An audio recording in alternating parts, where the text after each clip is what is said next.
اس کام کے لیے تمہیں پیدا کیا گیا، تمہیں یہ سبزیاں اگانے کے لیے دنیا کی اور قوموں کو ہم نے رکھا ہوا ہے۔ جیسے اب تک تم اگا کے اوروں کو کھلاتے رہے ہو، اب اور لوگ اگا کے تمہیں کھلائیں گے، تمہاری چاکری کریں گے، تم جہاد کرو۔ عزیزان گرامی، ایک راز کی بات آپ سے عرض کر دوں کہ اللہ تعالیٰ نے ہمارے رزق کا انتظام خود کیا ہوا ہے۔ ہمیں یہ مسور کی دال اور ککڑیاں اگانے کے لیے نہیں پیدا کیا، یہ اپنی جگہ پہ ایک اچھا کام ہے، موقع ملے تو اگا لینی چاہیے، یہ ثانوی کام ہے۔ اصل کام دین کو سمجھنا، سمجھانا، عمل کرنا، عمل کرانا، نافذ کرنا، یہ ہے وہ کام جو خلیفہ کا، نائب کا، وائسرائے کا، گورنر کا کام ہے۔ اور اس کام کے لیے اللہ تعالیٰ نے کتنا ان کو اعزاز عطا فرمایا کہ اللہ کے نبی کا، رسول کا ساتھ عطا فرمایا۔ وہ اللہ کا نبی، وہ اللہ کا رسول جس پہ ایک نظر ڈال لینا جو ہے وہ انسان کو صحابی بنا دیتا ہے۔ کتنے ناشکرے لوگ یہ تھے، کتنی غلامانہ ذہنیت تھی کہ نبی کے ساتھ کو ٹھکرا کے، جہاد کو، تبلیغ کو، دین سمجھنے سمجھانے کے عمل کو ٹھکرا کے انہوں نے کہا جی ہمیں تو وہی حل چلانے ہیں، ہم تو جی وہیں واپس جاتے ہیں جہاں سے آئے تھے۔ فرمایا کہ جاؤ پھر شہر چلے جاؤ، اور فرمایا کہ بہت ادنا چیز کو اختیار کر رہے ہو، بہت اعلیٰ چیز کو چھوڑ کے اعلیٰ کے بدلے میں ادنا کو اختیار کر رہے ہو۔ اور نتیجہ کیا ہوا؟ ضربت علیہم الذلۃ والمسکنہ، ان پہ ذلت اور مسکنت، خاری اور ناداری ان پہ مسلط کر دی گئی اور اللہ کے غضب میں مبتلا ہو گئے۔ یہ فرماتے ہیں کہ اصل بات یہ ہے کہ دل میں ایمان نہیں تھا۔ کانوا یکفرون بآیات اللہ، اللہ کی آیات کا دراصل وہ کفر کر رہے تھے اور اللہ کے نبیوں کی ناقدری کر رہے تھے، ان کو ناحق قتل کر رہے تھے۔ اس نافرمانی اور اس زیادتی کے بدلے میں ان پہ یہ بری ذہنیت، غلامانہ ذہنیت طاری ہو گئی۔ دوستو، یہ ایک بنیادی بات ہے، اس کو سمجھنے کی کوشش کریں۔ ہم نے ترتیب کو الٹ رکھا ہے۔ اللہ تعالیٰ نے ہمیں اپنے لیے پیدا فرمایا، اپنا دین، اپنا پیغام سیکھنے سکھانے کے لیے، پھیلانے کے لیے، عمل کرنے، عمل کرانے، نافذ کرنے کے لیے اس نے ہمیں اس دنیا میں بھیجا۔ یہ ہمارا بنیادی کام ہے۔ اگر ہم یہ کام کریں تو فرمایا کہ تمہارا رزق، تمہاری ساری ضروریات، تمہاری سہولتیں، ہاں، تمہاری ترقی، تمہارا اقتدار، تمہاری عزت، تمہاری شہرت، فرماتے ہیں سب میرے ذمہ۔ لیکن ہم نے ترتیب کو الٹ دیا۔ وہ کام جو اللہ نے اپنے ذمہ لے رکھا تھا وہ ہم نے کہا کہ ہم خود کر لیں گے، اور جو کام اللہ تعالیٰ نے، یہ قرآن کا کام جو ہمارے ذمہ لگایا تھا، انہوں نے کہا کہ اذهب انت وربك فقاتلا، اے موسیٰ تو اور تیرا پروردگار دونوں جاؤ، تم لڑتے پھرو، انا ہاہنا قاعدون، ہم لوگ بیٹھ گئے۔ یہ ترتیب کو الٹنے والی بات ہے۔ بنی اسرائیل نے اس ترتیب کو الٹ دیا۔ جو کام اللہ نے ان کے ذمہ لگایا تھا وہ انہوں نے اللہ کے پیغمبر اور اس کے اللہ کے ذمہ واپس کر دیا۔ جو اللہ تعالیٰ نے اپنے ذمہ لیا تھا وہ انہوں نے خود اختیار کر لیا۔ صبح سے شام تک کولو کے بیل کی طرح جتے رہے، اور شام کو پتہ چلا کہ بہت ٹینشن ہے، کام نہیں بنا، نیند کی گولیاں کھا کے سونا پڑے گا۔ عزیزان گرامی، ہم لوگ بھی کچھ اسی مرض میں مبتلا ہیں۔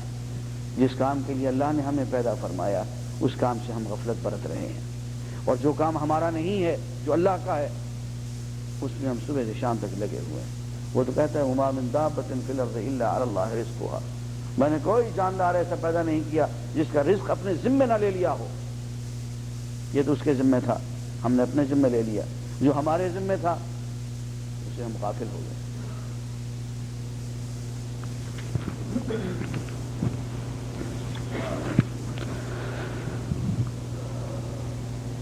ایک بہت بڑا الزام جو بنی اسرائیل پہ لگایا گیا اور جس کی وجہ سے ان کو سزا دے دی گئی، اس دنیا میں بھی ان کو ذلیل کر دیا گیا اور آخرت میں بھی ان پہ ذلت مسلط کرنے کا وعدہ فرمایا گیا، وعید ہو گئی۔ اس کو ذرا غور سے سن لیں اور ذرا غور کریں کہ کہیں یہی دفعہ ہم پہ لاگو تو نہیں ہو رہی۔ فرمایا افتؤمنون ببعض الکتاب، تم اللہ کی کتاب کے کچھ حصے پہ ایمان لے آتے ہو، وتکفرون ببعض، اور کچھ حصے سے انکار کر دیتے ہو۔ فما جزاء من يفعل ذلك منكم الا خزي في الحیاۃ الدنیا، تو جو تمہیں ایسا کرے اس کی سزا سوائے اس کے کیا ہو سکتی ہے کہ دنیا میں ہی اس کو رسوا کر دیا جائے، ذلیل کر دیا جائے۔ وَيَوْمَ الْقِيَامَةِ يُرَدُّونَ إِلَىٰ أَشَدِّ الْعَذَابِ، اور ایسے لوگوں کو قیامت کے دن سخت ترین عذاب کی طرف لوٹا دیا جائے۔ وَمَا اللَّهُ بِغَافِلٍ عَمَّا تَعْمَلُونَ، جو کچھ تم لوگ کرتے ہو اس سے اللہ غافل تو نہیں ہے۔ أُولَٰئِكَ الَّذِينَ اشْتَرَوُا الْحَيَاةَ الدُّنْيَا بِالْآخِرَةِ، ایسے لوگ وہ ہیں جنہوں نے آخرت کے بدلے میں دنیا کے عیش و عشرت کو اختیار کیا، خرید لیا۔ فلا يخفف عنهم العذاب ولا هم ينصرون، نہ تو ان کے عذاب میں کمی کی جائے گی نہ کسی طرف سے ان کی کوئی مدد پہنچ سکے گی۔ عزیزان گرامی، دین کا وہ حصہ جو ہمیں سوٹ کر جائے، جو ہمارے کسی مفاد سے، ہمارے ویسٹڈ انٹرسٹ سے نہ ٹکرائے، اس کا تو ہم کر دیں اقرار، اور جہاں کوئی حصہ ایسا آ جائے جو ہمارے مفاد سے ٹکرا جائے اس سے ہم کر دیں انکار۔ تو فرمایا سود کا معاملہ ہے، سود کے معاملے میں بڑے بڑے جگادری جو اسلام کا نام لے کے اسلام اسلام اسلام کرتے ہوئے برسر اقتدار میں آئے تھے، جب سود کے بارے میں وفاقی شرعی عدالت نے اس کے حرام ہونے کا فیصلہ دیا تو سود کے حرام ہونے کے خلاف سپریم کورٹ میں اپیل دائر کر دی۔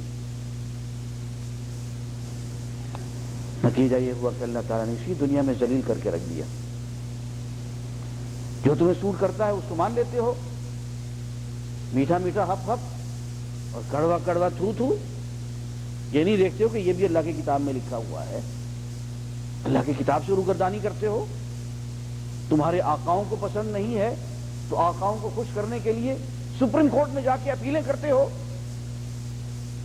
میں اس کی سزا سوائے اس کے کیا ہوگی کہ اس دنیا میں بھی تمہیں رسوائی ہو، ذلت ہو، اور آخرت میں بھی انتہائی دردناک عذاب تمہیں دیا جائے۔ صرف سود کی بات نہیں ہے، اور بہت سی باتیں ہیں، بے شمار باتیں ہیں جہاں ہم چاہتے ہیں دین کی کسی بات کا، قرآن کی کسی بات کا ہم اقرار کر دیتے ہیں، اور جہاں موڈ نہیں ہوتا ہے، جہاں ہمارے مفاد سے وہ آیت ٹکرا رہی ہوتی ہے، اس کا انکار کر دیتے ہیں۔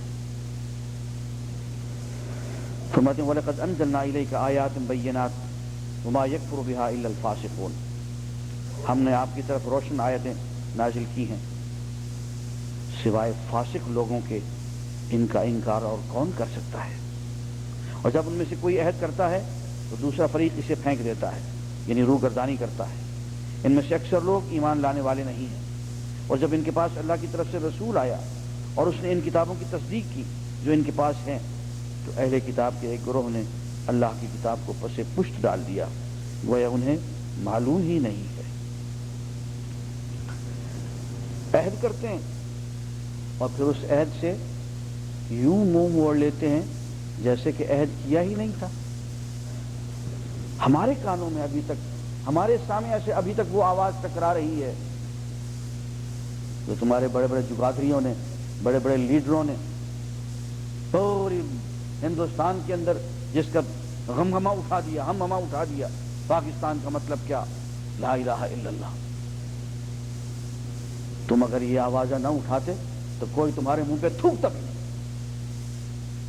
لوگوں نے قربانیاں دی، لوگوں نے تمہیں ووٹ دیے، لوگ ایک ایک گلی، ایک ایک کوچے، ایک ایک بستی میں پھرتے رہے، یہ آواز اٹھاتے رہے، اور جہاں کہیں بھی ریفرنڈم ہوا لوگوں نے تمہارے لیے ووٹ دیا۔